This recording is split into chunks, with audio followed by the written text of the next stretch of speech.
Grayson, all the way from Epping, New Hampshire, home of 3 of New Hampshire's governors. You've seen me once, you've seen me twice, you've seen me more times than you've probably seen the inside of your teeth.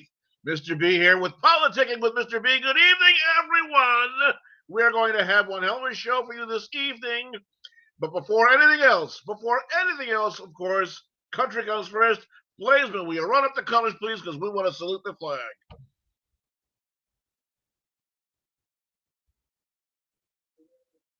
No. There we go. I pledge allegiance to the flag of the United States of America, of the United States of and America, to the republic for which it stands, one nation, under God, indivisible, with liberty and justice for all. Beautiful flag, beautiful thing to say. And we have a wonderful comment in here from Coach's Corner. Coach, thank you very much. Hello, my friend. I'm sorry that I missed your show this evening. I'm sure I missed one hell of a good thing, but we've got some specific things going on over here. We're getting prepped. Mrs. B are preparing, and I are preparing for a special event with a niece of mine who will be getting married this weekend. So we're running around catching up on the last minute things and so forth and making preparations and whatnot and all of these things. So I'm sorry we haven't been able to go ahead and watch things on the internet, unfortunately. And before I go any further, we had a young lady by the name of Jess Lawler, who was a guest earlier on our program. And we have discussed the fact of bringing her in with us. Would love to do that. We look forward to it. However, we did receive some news, very distressing news, earlier this afternoon, and we wanted to reach out and let her know that our thoughts and our deepest prayers are with Jess and her family. There is a very close family member that has fallen very ill. Something just came on very suddenly. So we wanted to reach out to you and let you know that you are in our thoughts and in our prayers. And if there is something that your family here can do to help you, of course, we reach out and we'd be more than happy to. So I wanted to get that through, ladies and gentlemen, and let's reach out and let you know that we take care of each other. We look forward to look into each other. That having been said, ladies and gentlemen, we have been having a number of things that have been going on, and the world has suffered a tremendous event that took place. With a lot of things, people would say, armchair quarterbacks would be saying, never should have happened and this and that. We can't guess these things and so forth. But there's a video that someone came out with that just speaks an awful lot, that our government may have indeed found an opportunity in someone else's misfortune. And Mr. Blazeman, do we have that video available? Yes, this gentleman right here. Thank you. Titan. All week I've been fascinated with this story.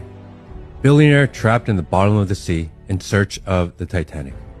It'll take 6 hours to get there and only 8 hours of oxygen. Suspense. Will they live? Will they die? Duped by the fucking media again. Monday, the Titan is missing. Tuesday, there's a banging sound. Wednesday, they're running out of air. Thursday, oh no, we found the wreckage. But the entire time, they knew it was BS. US Navy knew the sub already blew up on Sunday, but they distracted us, again, to hide the news cycle. What happened this week? Let's do a quick recap on what you missed. JP Morgan and Jeffrey Epstein emails were released, and now they have just mistakenly deleted 47 million emails. Joe Biden is undergoing an impeachment vote in the House, or at least trying. The Pentagon fat-fingered $6 billion to Ukraine. Hunter Biden gets a slap on the wrist while FBI whistleblowers are going missing. And John Durham had his congressional hearing this week regarding the Russia hoax. But I was so busy wondering about the billionaire who decided to go boating in a submersible soda can, I missed it all. The Titan.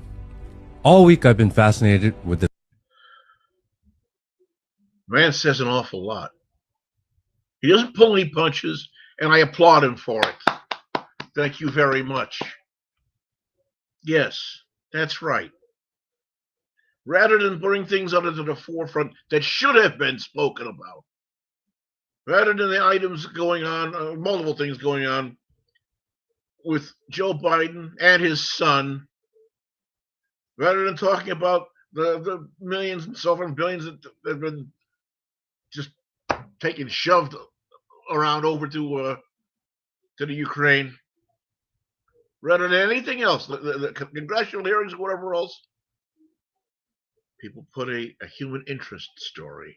And yes, it is terrible. It is upsetting. What horrible, unfortunate, painful things we've seen happen.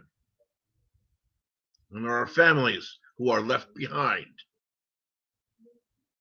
people who mourn for loss. Wonderful thing used to cover up all the rest of the crap.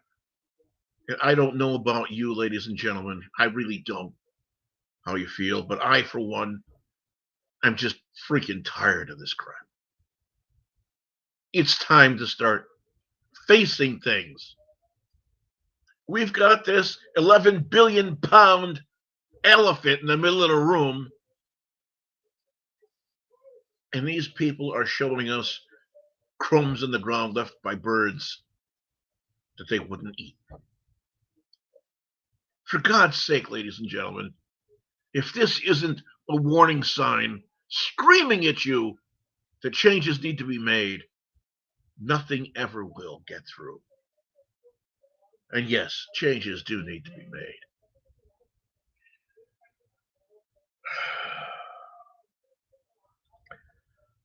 By the way, I've done this several times. I'm going to do it again. Milk tonight. Chocolate chip cookies. Yes, indeed. Ladies and gentlemen, you and I both know that it's time to make the changes. And there are other points of interest that are coming through that are screaming that Joe Biden is really starting to set the stage for someone to turn around and say, oh, he has the early onset of Alzheimer's, so we're gonna move him out, and that's going to exonerate him or absolve him of all of the wrongdoing or whatever else. It'll all be swept under again. Watch me. What? Mark my words. It's coming down the pike. Wait till you see what else is coming.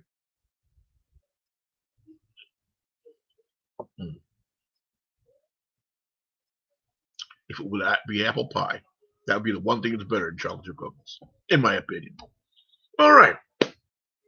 Well, ladies and gentlemen, we have had over and over and over and over and over and over and over again from the political people that find nothing better to do with their time than to turn around and try and trounce all over the rights and privileges due to the general public from the Constitution.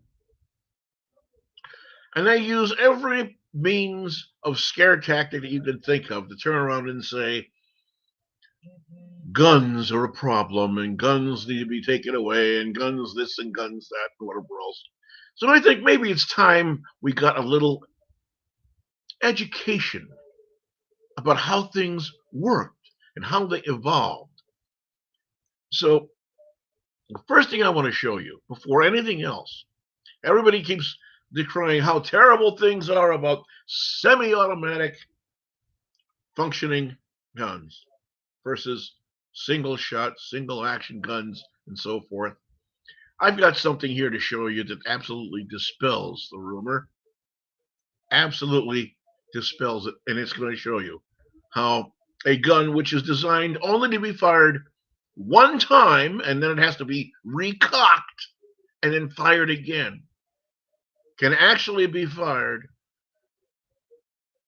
accurately in a means much faster than any semi-automatic gun. Mr. Blazeman, my engineer has the video set up. Please, by all means, bring it up if you could. I'd love you folks to see this.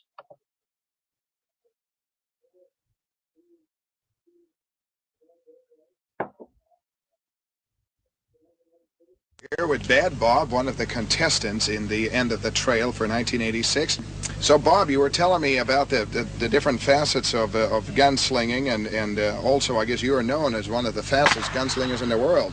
Yeah, well, I'm listed in the Guinness Book of World Records as the fastest man with a gun who ever lived. Oh. There are 18 world records you can hold in this sport. I hold all 18 and have since 1960. Now, I've won 3,500 trophies, 800 major championships as well. Fast draw is the fastest thing a human being does. Nobody does anything faster than what I do with guns. Can you give it a comparison to something that would come close but is not as fast? Speed of light, which is far beyond it. Right. There is nothing next to it. Now you say, no, what are you talking about? I said, well, and then I have to show you. Okay. Ladies and gentlemen, the fastest gun in the world right here.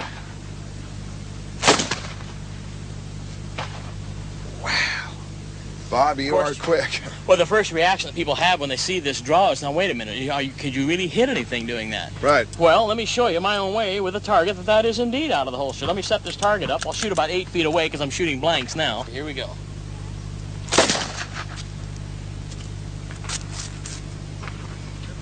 Now, in terms of time, Bob, how quick was that? I draw, cock, level, fire this gun, hit what I'm shooting at in less than 2/100ths of 1 second. Okay, Bob, now what exactly are we going to do here? We're going to do something very special for you, at least give it a good try. Now we're going to take this 45 Colt single action. We got an empty gun here, right? Mm-hmm. We have 2 shots here. Here's one going into the gun. There's one, and here's 2 shots going into the gun. Now we have 2 shots in the gun, right? Mm-hmm. Now, what I'll do is I've got the 2 shots. Now what I'll do is draw the gun once, I'll fire it twice, and while I'm at it, take the targets with me as fast as I can. Okay. The idea is to shoot the gun fast twice. Now let's give it a try, and I'll try and do it right the first try, okay? Okay, go ahead. Good luck to you. Okay. You shot both? Hold them. Hot and fired. Hot and fired. That wasn't even a good one. That wasn't even a good one, and both of them are gone. He shot 2, and it sounded like it was 1 shot. We can do that again, make it even better. Let's try that again here just for fun. There's 1. Here's 2. Let's give it a try. Okay? Okay, 2 shots going to sound like 1, and he's going to hit both of the balloons. It still sounded like just 1 shot to me. On the other hand, both of the bullets are gone. And the gun's empty, right? Yep. It's absolutely unbelievable, Bob. You are very, very, very quick.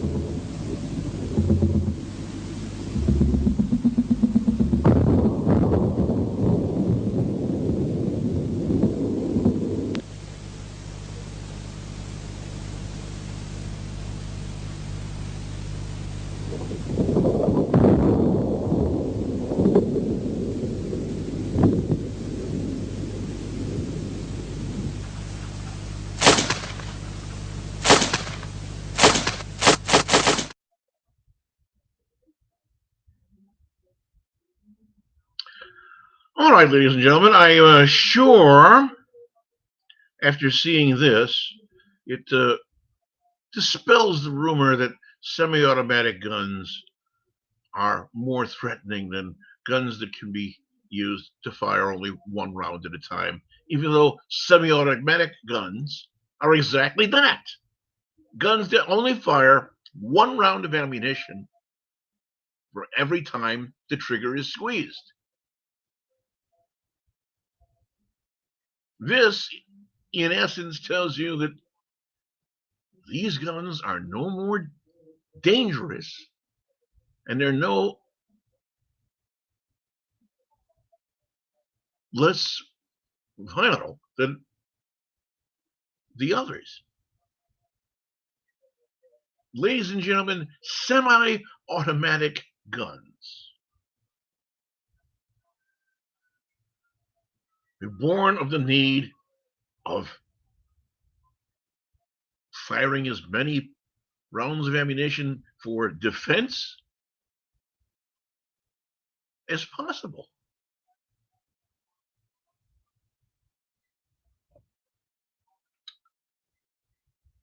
In life, in history, people had realized long before, back in the 1700s, that they needed to have a firearm that fired more than one round. And back then, that was where you'd dump in some powder, and put in some wad, then put in a projectile, and tamp it all down, and then take the gun, and take the flint, cock it back, put powder inside the pan, put the pan door down, and fire the gun. Well, somebody said, well, you know what? If we could just take and cut all of these steps down so you don't have to do it each individual time. Each individual time. It would take some of these steps out, make things go a little bit faster. So how do we figure out a way to take and make one gun fire more than one time? Let's add barrels to it. Simple idea. So someone conceived something called the duck foot gun. Mr. Blaze, would you happen to have the photograph of the duck's foot gun? Yes, this is a flintlock. If you look at the top, you will see something that looks like a doggy with a bone in its mouth. That would be the flint in there. And when the gun is cocked, you see this little door that's here. It comes down, it strikes this metal door. I don't know if you can see me with my arrow. It strikes the metal door, and sparks go down into the chamber down below, and it ignites the powder in barrel number 1 and fires the weapon. Then you take and shift by hand the mechanism to barrel number 2 and repeat the process. And then number 3 and number 4. The problem is, when you fired barrel number 1, of course, the mechanism's already getting awfully hot.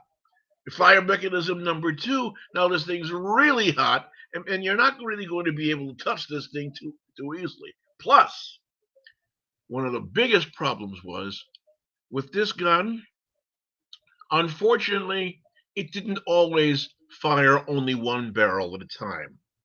Sparks were not well controlled. You couldn't tell whether it would go only into which cylinder or whatever. Sometimes it went into cylinder number 1 and number 4, or number 1, 2, 3, and 4 all at the same time, which would, of course, be a terrible jolt for the person holding and firing the gun.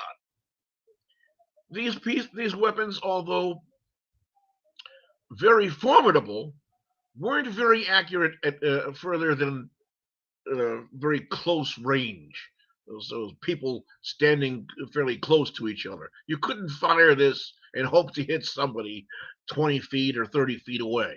This person had to be almost on top of you to be using it. Still, it was something that was an advancement, an improvement over what had happened previously, having only a single shot, and then that's it. You're done, or you're screwed.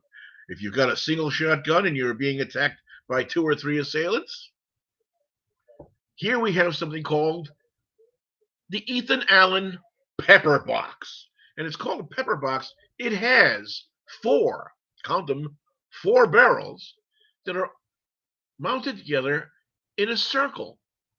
And the Ethan Allen pepper box, what this did, by coming up to this configuration, it pretty much eliminated the problem of all 4 barrels going off at the same time. However, it did not eliminate the issue of when you fire the gun, the barrels get hot. So what you're supposed to do is fire the gun, grab onto the barrels, and then rotate it to barrel number 2, fire it, barrel number 3, fire it, barrel number 4. Each time, those barrels got awful hot. So, yeah, you could use the gun and you could fire it more than one time. But you had to wait or have something in your hand, a glove, a rag, a towel, something, to be able to hold on to it. It was something that was cumbersome. Still, it was an advancement in personal protection. Finally, Samuel Colt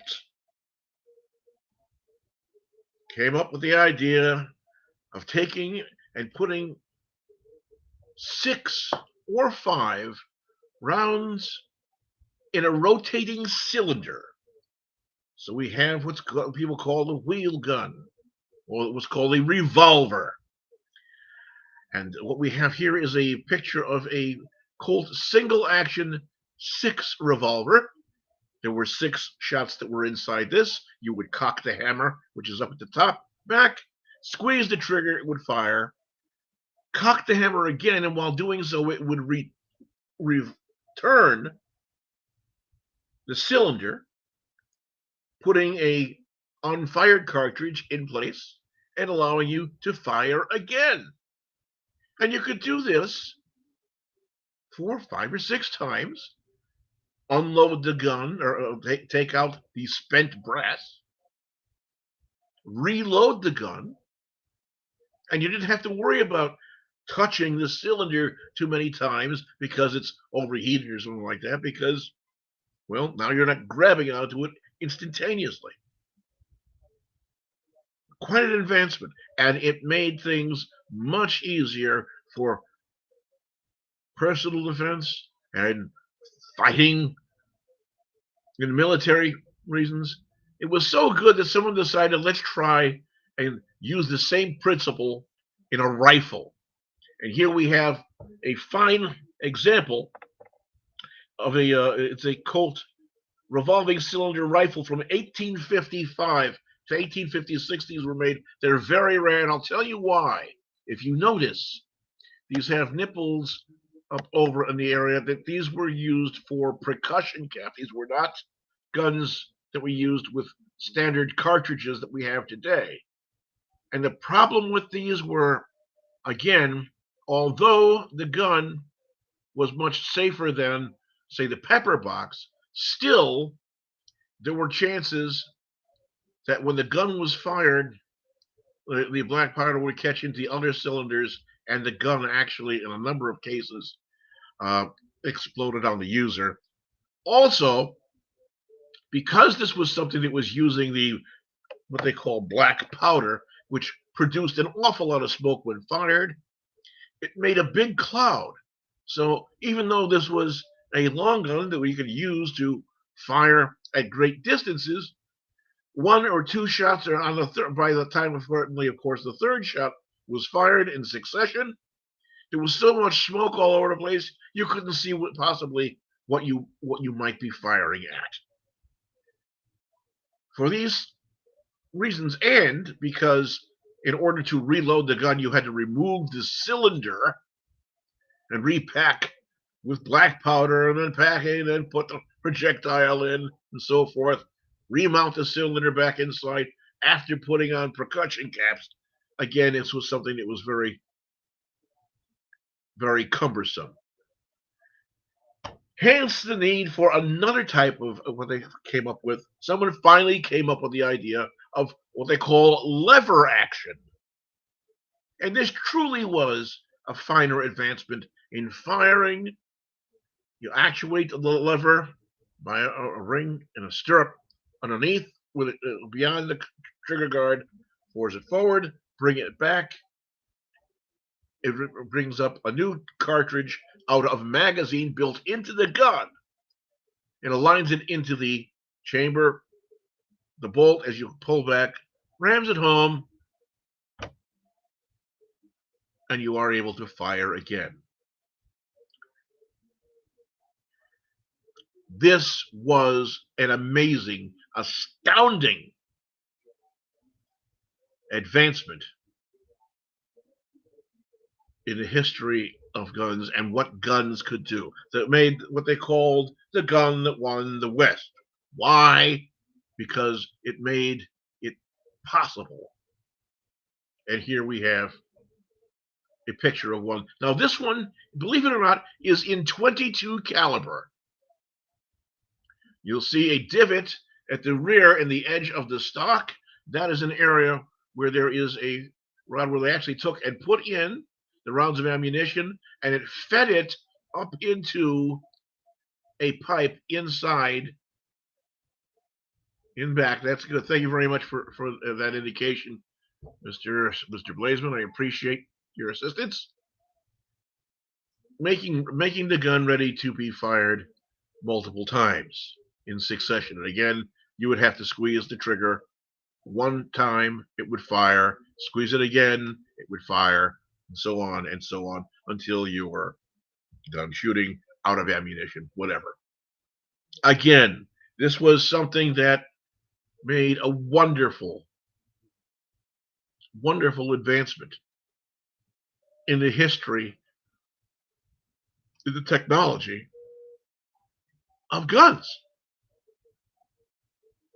Quickly revolutionizing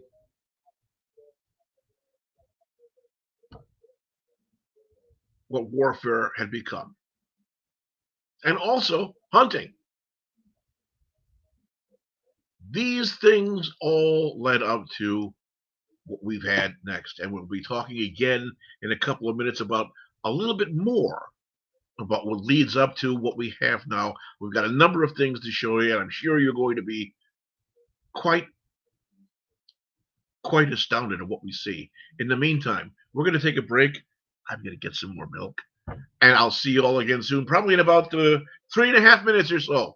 Ladies and gentlemen, thank you very much for watching. We'll see you all again soon.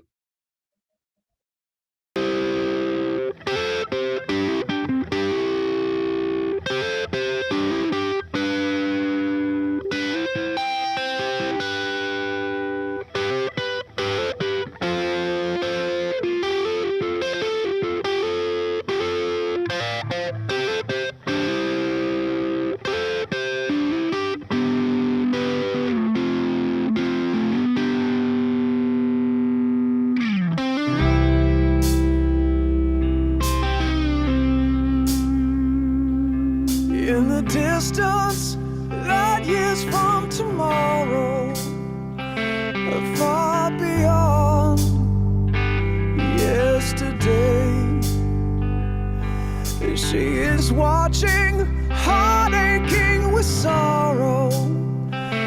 She is broken as she waits, hoping when all is said and done, we learn to love and be as one. Oh, starlight, don't you cry, we're gonna make it right before tomorrow.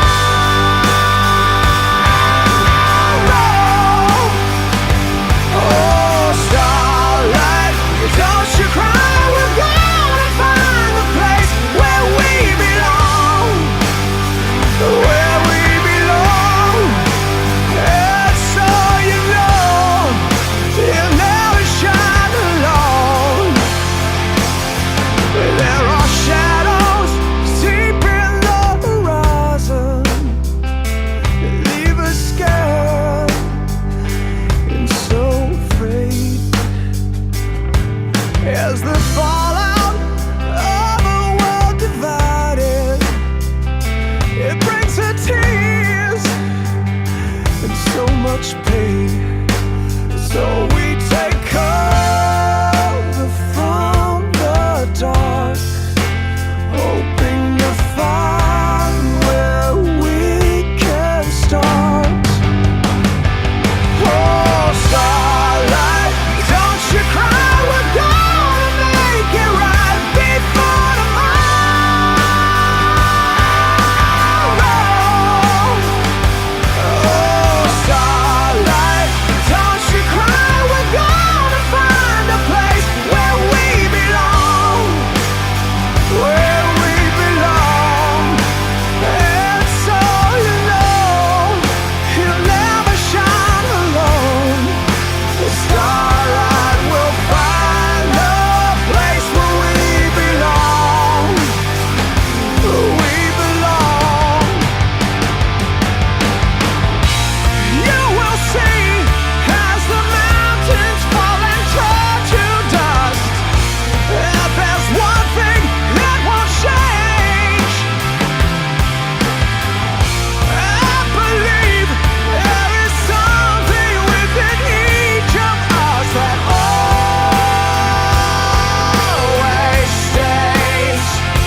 watching, heart aching with sorrow. She's broken as she waits.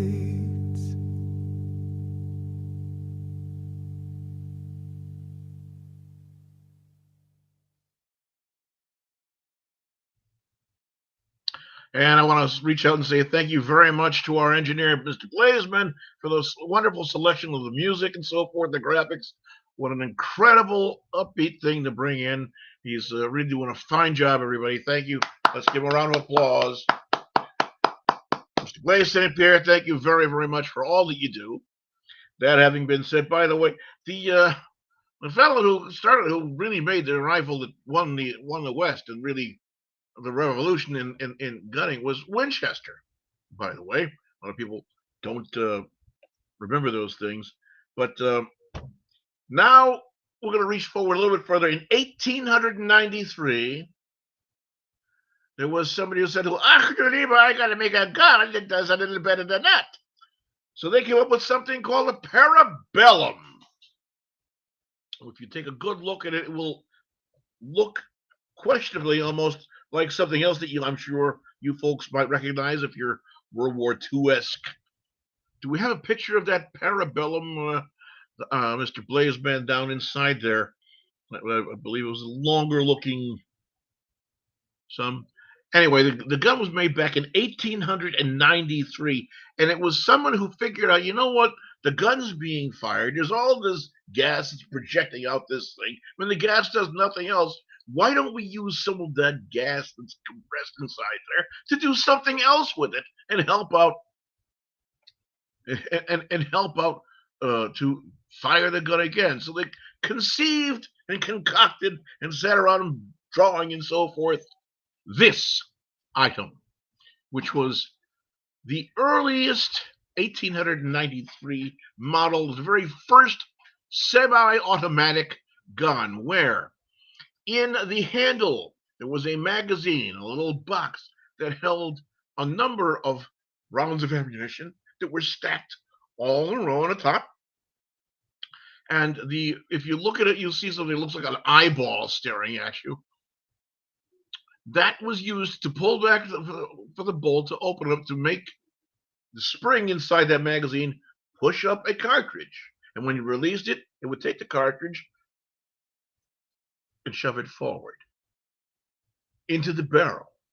Close the gun, and the gun, now the action all in place, is ready to be fired. You squeeze the trigger, the gun goes off, and some of that gas that's propelling that projectile out towards its target, wherever it's going, is also kicking back that little eyeball looking sort of thing, which when it goes back, there's what's called an extractor. It's like a little fork that's holding onto the back of the shell casing, pulls it out, throws it over your shoulder, and another round of ammunition comes up out of that magazine because there's a spring over there. And as that bolt goes forward, it puts it back down inside the pipe, and you're ready to fire again. But it's not going to fire on its own. You still got to squeeze that trigger, hence the semi-automatic aspect of how a gun works. And if everything that I've said makes absolutely no sense to you whatsoever, this, by the way, is what that parabellum developed into. You may realize this as, or recognize this as being, of course, what's now known as a German Luger from the early part of the 20th century. These were made, and they were famous in World War II and so forth. And many people believed that Nazi officers had those. Very few of the Nazi officers, only the upper echelon ones, had that model. There were other ones, the lower echelon Nazi officers, that had something that was a little bit different, but does the same job, whatever. Anyway, and here we have something else that was born from World War II. This is what's known as a semi-automatic Browning BAR, Browning automatic rifle. It can be fired semi-automatically, but also fully automatic. What this is a weapon that is used for wartime. It was something. It was made by the Browning Company, and it fired, I believe it was a 308 round, and that was hard hitting. If you look at it also in front of it, you'll see something that looks like a pair of brass knuckles with a blade on it. This is what's known as a trench knife, ladies and gentlemen, a trench knife. The BAR and the trench knife were something that came out from the very tail end of World War I, actually. Back when they were doing a lot of trench warfare, the trench knife came out when they got up over the thing out of the trenches and go running across, and they got into the opposing side's trenches, and they got into hand-to-hand combat. Well, of course, you can't be swinging a BAR out through all that. So they took and dropped the BAR, pulled out their trench knife, and they took the brass knuckles, beat whoever in the face with it, stabbed the person through the coat. The problem was, they found out with these trench knives was that the opposing side, the Germans, had these thick woolen coats that they couldn't get that blade through. So what they did do, now this is an earlier model of a trench knife, was they came up with something. It was a company in my hometown in Connecticut called Landers, Frary, and Clark, and they devised a new way of doing it. Rather than having a blade on it, they used a triangle-shaped spiked piece of metal, which of course was sharp, and that would much more easily pierce that woolen overcoat that went through and go in and did the job. However, still, if you got clocked with those brass knuckles and someone jabbed you with that knife, ladies and gentlemen, you were having a bad day anyhow.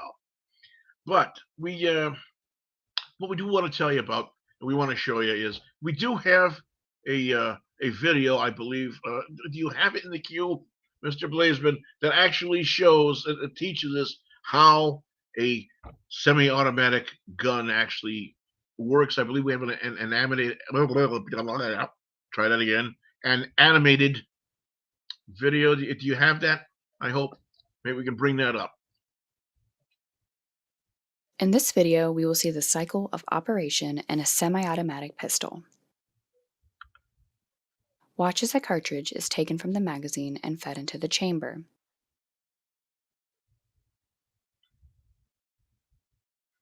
The barrel locks into place, then the firing pin strikes the primer. Expanding gas pressure pushes the projectile out of the barrel and the spent cartridge rearward out of the chamber. The action unlocks the barrel. The extractor then pulls the spent casing from the chamber and ejects it from the pistol. With forward movement of the slide, the hammer is cocked and a new cartridge is fed from the magazine, and the process starts all over again.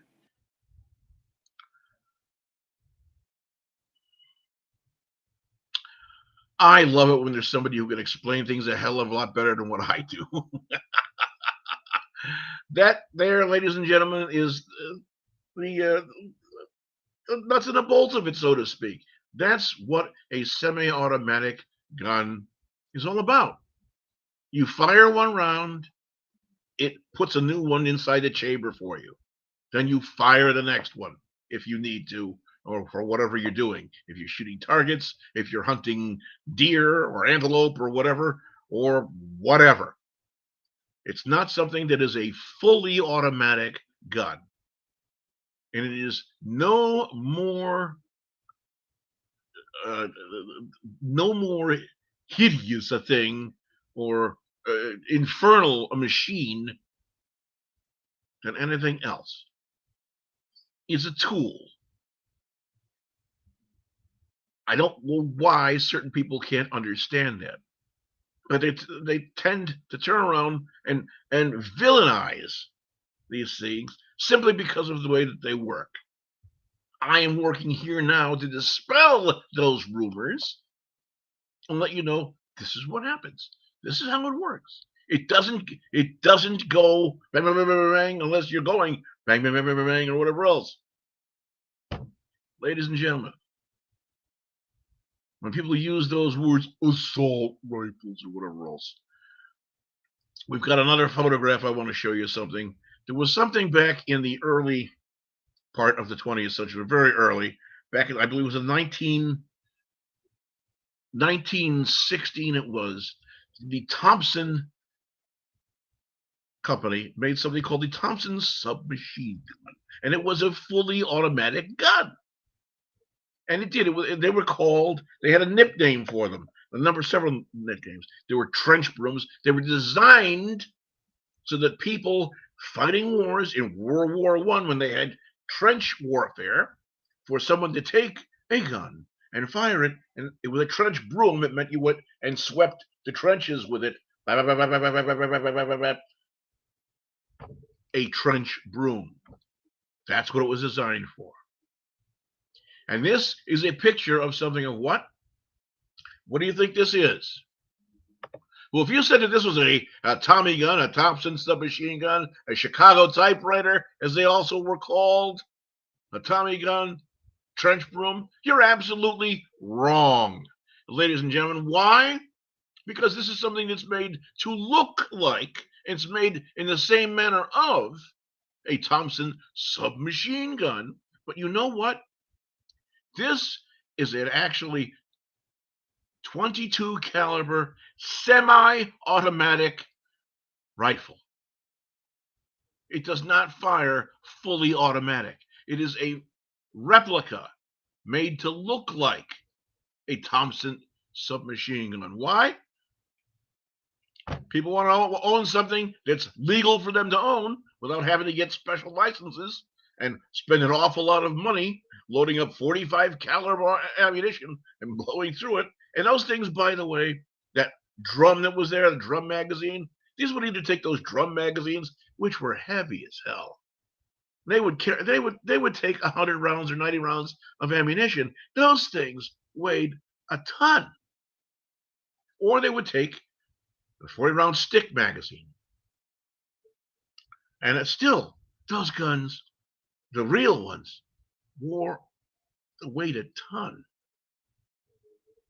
But anyway, simply because something looks like a Thompson submachine gun, it looks like an assault rifle, it looks like an AR-15, doesn't make it any more dangerous. I know people who've had a pet Airedale that was more dangerous than some of these things, that as long as they're in the right hands of the right-minded people.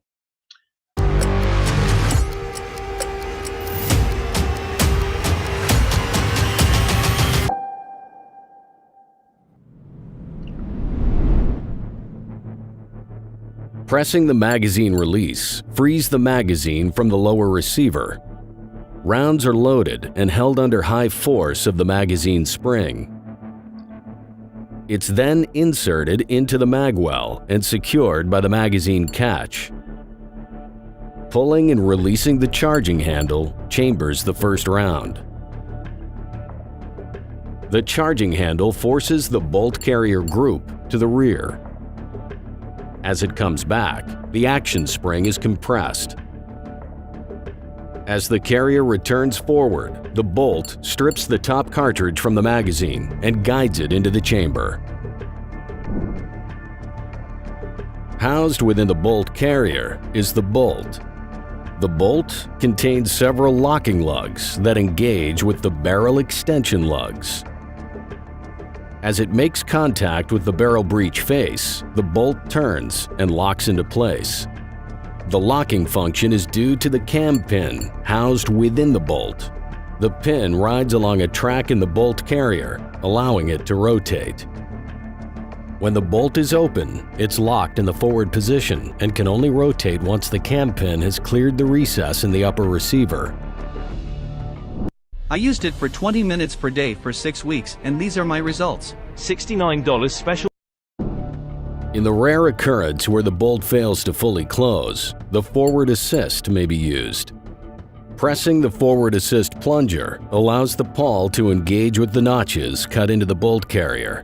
This will force the carrier forward until the bolt is fully locked. With the selector taken off the safe position, the AR-15 is ready to fire. A recess cut into the selector permits trigger movement. As the trigger is pulled, the hammer is released from the sear, The hammer spring drives the hammer forward to strike the firing pin, causing it to travel forward and impact the cartridge primer. Within the primer is the ignition compound and an anvil. As the firing pin strikes the primer, a spark is created, igniting the propellant inside the cartridge. The expanding gases propel the bullet down the barrel, where rifling grooves impart stabilizing spin on the bullet.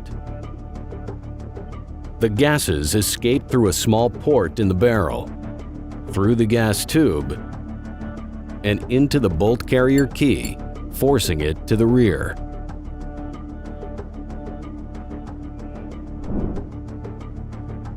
The extractor grips the rim of the spent cartridge case and holds it against the bolt face until the ejector forces it through the ejection port, striking the deflector as it exits.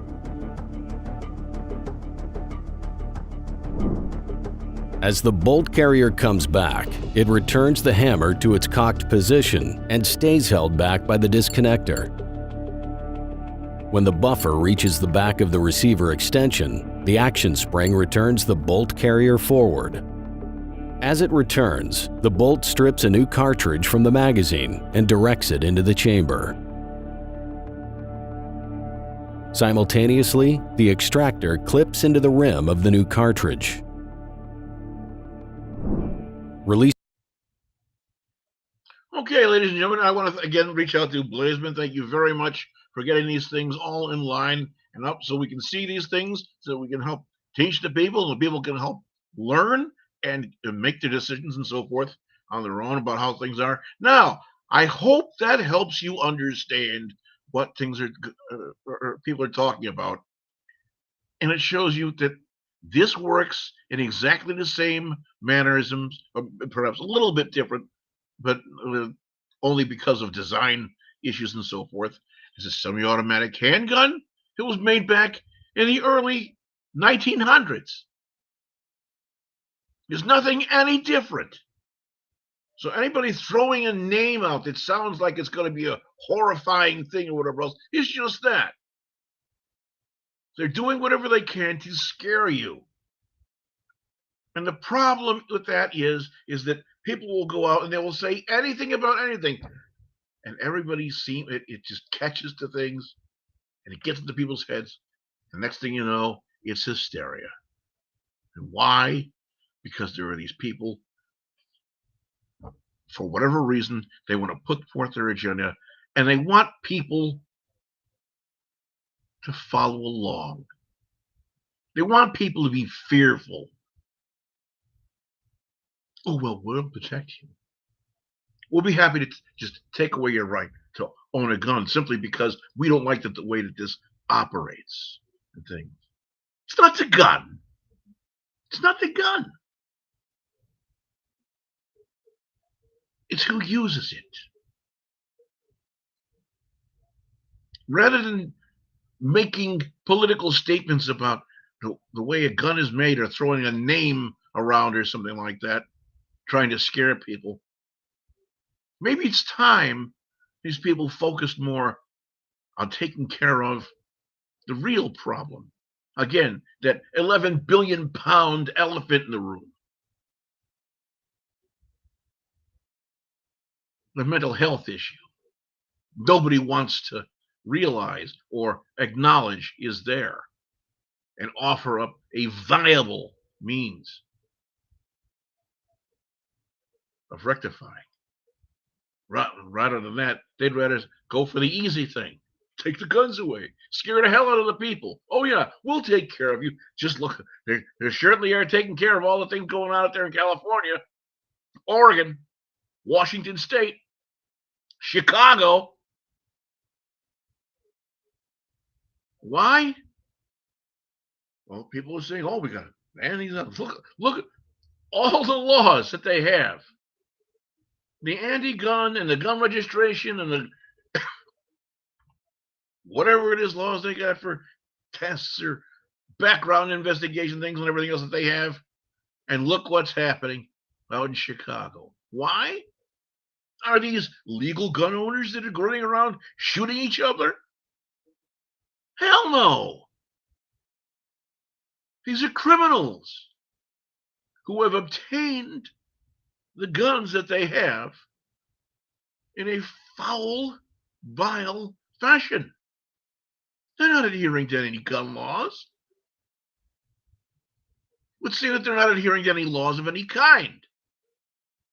All they're doing is creating pain and suffering. So the people who are the right-minded,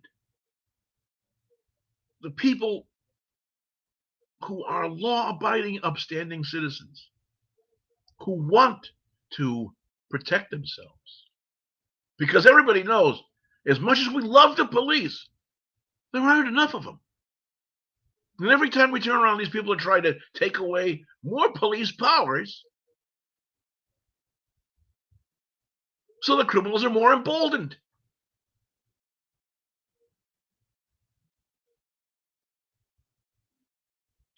Get the facts. Look at what we have presented to you this evening. The history is there. How things came about to be, how they developed along the lines and so forth. It is the natural sort of way that things would happen.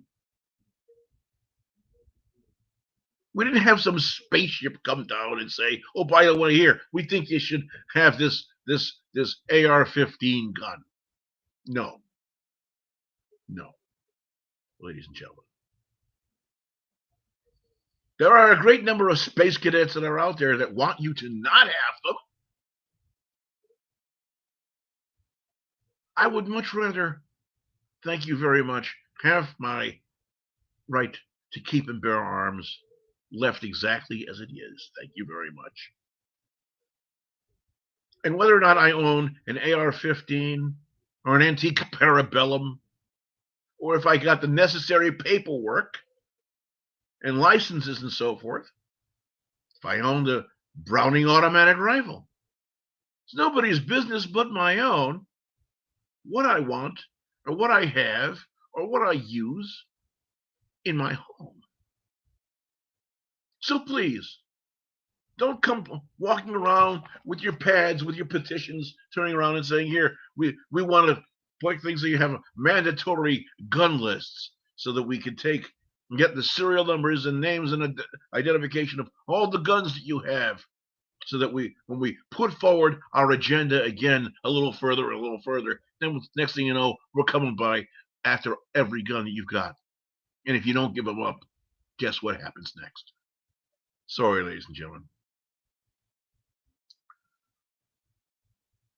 Cold, dead hands. It's about the same size of it. Well, that's about all I've got for you this evening, ladies and gentlemen. I certainly hope that this has brought some information to you that will help you better make a decision with respect taken and given to you, that you're not idiots. And you can make your own decisions from the information, the honest, true information we've given you here this evening. I'm Mr. B. This has been Politicking with Mr. B. My engineer, Blazeman, thank you very much. Come back again. We will see you again next Wednesday night, 8 p.m. I may very well have a very special guest come along, so wait until you see what's coming up next. We'll see you all again soon, everybody. Thanks for watching.